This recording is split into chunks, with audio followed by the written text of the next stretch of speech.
छत्रपति शिवाजी महाराज के पुतले के ढहने के ऊपर महाराष्ट्र में जो राजनीति गरमाई है वो थमने का नाम नहीं ले रही।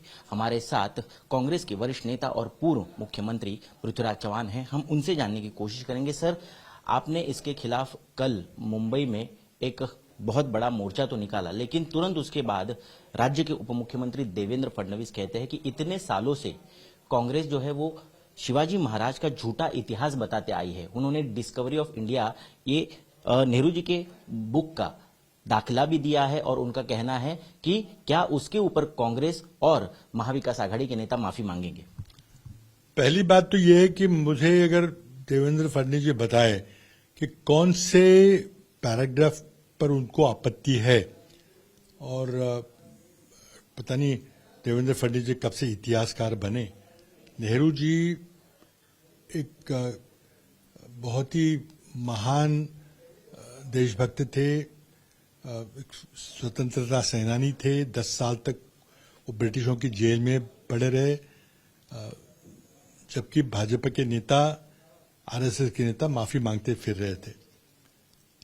उन्होंने जो भी वर्णन किया है छत्रपति शिवाजी महाराज के कार्यकाल का, उसमें उन्होंने एक टिप्पणी की है कि शिवाजी महाराज ने ब्रिटिशों की जो फैक्ट्री थी सूरत में उसे लूटा, क्योंकि ब्रिटिश ये आक्रमणकारी थे। ये एक हमारे भारत को कब्जा करने की कोशिश कर रहे थे और स्वराज्य निर्मित के लिए उन्होंने सूरत में ब्रिटिश फैक्ट्री को लूटा, उसको रेड किया। ये बात सही है।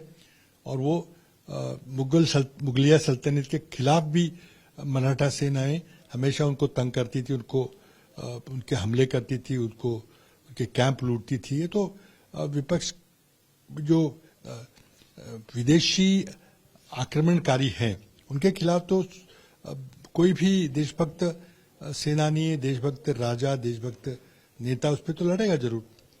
तो उसमें कौन सी आपत्तिजनक आप जानते हैं, उसकी बात बताएं तो बात अलग है। मैं समझता हूं कि पढ़े लिखे हैं, उन्होंने अगर पढ़ी नहीं होगी तो पढ़वा सकते हैं, उसकी मतलब निकलवा सकते हैं। कोई आपत्तिजनक बात नेहरू जी ने कभी नहीं की है। और महाराष्ट्र की जनता में जो छत्रपति शिवाजी महाराज के लिए जो आस्था है, जो प्रेम है, जो विश्वास है, जो आदर है, उसे छिन्न विच्छिन्न कर दिया है इन भ्रष्टाचारी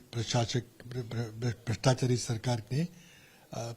शिवाजी महाराज के पुतले में भी पैसे खाने की कोशिश की गई है, उस पर भी रिश्वतखोरी की गई है, उसमें भी कमीशन खोरी की गई है। तो हम चाहते हैं कि जो व्यक्ति जिम्मेदार है उसको उसकी जिम्मेदारी फिक्स करके उसका सजा होनी चाहिए, तब तक ये आंदोलन नहीं थमेगा। इंद्रजीत सावंत जो एक हिस्टोरियन है वो भी कह रहे हैं कि इतिहास में इस तरह का दाखला है कि जब सूरत की जो फैक्ट्री का उल्लेख आप कर रहे हैं वो जब लूटी गई थी तब औरंगजेब को लाहौर में इसके बारे में खबर मिली थी और तब उन्होंने कार्रवाई करना शुरू किया था। बावजूद उसके अगर इस तरह से दावा किया जा रहा है, हालांकि पीएम मोदी माफी मांग रहे, मुख्यमंत्री माफी मांग रहे, दूसरे उप मुख्यमंत्री अजित पवार भी माफी मांग रहे, लेकिन उसके बाद भी अगर फडणवीस इस तरह से सवाल उठा रहे हैं तो इसका क्या मतलब आप समझते हैं? देखिए, मतलब तो महाराष्ट्र की जनता अवश्य उसका मतलब निकालेगी। आशीष शेलार ने माफी मांगी, लेकिन वो सरकार का एक अंग नहीं है। उसके बाद अजित पवार जो उप मुख्यमंत्री है उन्होंने माफी मांगी और एक कुछ आंदोलन किया शायद मुख्यमंत्री के खिलाफ। उसके बाद मुख्यमंत्री ने खुद माफी मांगी, लेकिन नेवी की तरफ उंगली निर्देश किया। उसके बाद खुद प्रधानमंत्री ने माफी मांगी, लेकिन मैंने देवेंद्र फडणवीस ने कहीं माफी मांगते हुए मैंने सुना नहीं। उल्टा वो आरोप लगा रहे हैं दूसरों पे। देखिए, बहुत बड़ी घटना है और भाजपा जानती है कि उनसे बड़ी गलती हुई है, वो माफी मांगते फिरे हैं, लेकिन माफी से जनता का समाधान नहीं होगा। जिम्मेदारी निश्चित करने की बात है। Responsibility must be fixed and guilty must be punished. हमेशा हम देखते आ रहे हैं कि भाजपा आरोप करती है कि कांग्रेस तुष्टीकरण की राजनीति करते आ रही है, लेकिन हमने देखा कि अहमदनगर में किस तरह से बीजेपी के ही एमएलए नीतीश राणे भड़काऊ भाषण कर रहे हैं। 2 एफआईआर तो दर्ज हो गए, लेकिन एक श्रृंखला रही है इस प्रकार के बयान करने की उनकी। क्या आपको लगता है कि इस वजह से सही मायने में महाराष्ट्र की लॉ एंड ऑर्डर जो है वो पूरी तरह से बिगड़ सकती है? देखिए, मैं किसने, कौन से विधायक ने क्या बयान दिया उस पर तो मैं I will not comment on it. लेकिन भाजपा के नेताओं की तरफ से जो सामाजिक सद्भाव की भावना है उसके भंग करने की कोशिश हो रही है। कहीं न कहीं धार्मिक दंगे कराने की बात हो रही, क्योंकि उनको पूरा अंदेशा हो गया है कि हम अब ये विधानसभा का आने वाला चुनाव नहीं जीत सकते।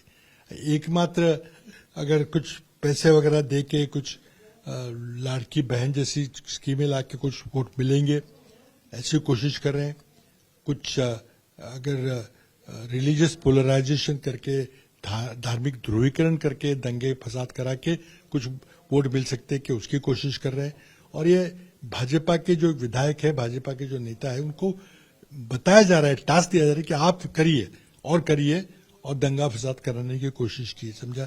मैं समझता हूं कि महाराष्ट्र की जनता उनके उकसाए में नहीं आएगी।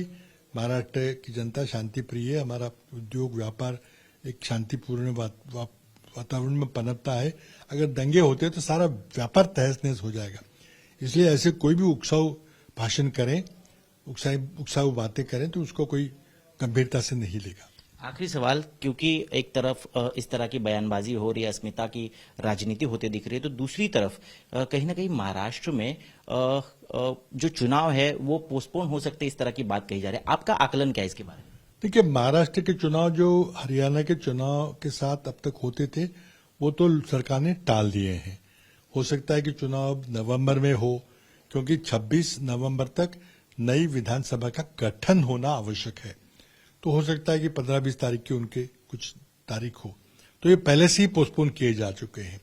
लेकिन अब कुछ और बातें आगे निकली है कि शायद हालत और भी खराब है, तो शायद राष्ट्रपति शासन लागू करके कुछ दिन तक चुनाव टाले जा सकते हैं। ये भी संभावना चर्चा में है। लेकिन मैं समझता हूं कि अगर राष्ट्रपति शासन नहीं लागू किया तो 26 नवंबर के पहले चुनाव पूरे होंगे। धन्यवाद सर, विस्तार में हमसे बातचीत करने के लिए। तो ये थे पृथ्वीराज चौहान, जो साफ तौर पर कह रहे हैं कि आने वाले विधानसभा चुनाव से पहले एक भड़काऊ राजनीति जो है वो सत्ताधारियों के तरफ से की जा रही है। कैमरा पर्सन सचिन सावन के साथ मैं ऋत्विक भालेकर, मुंबई आज तक।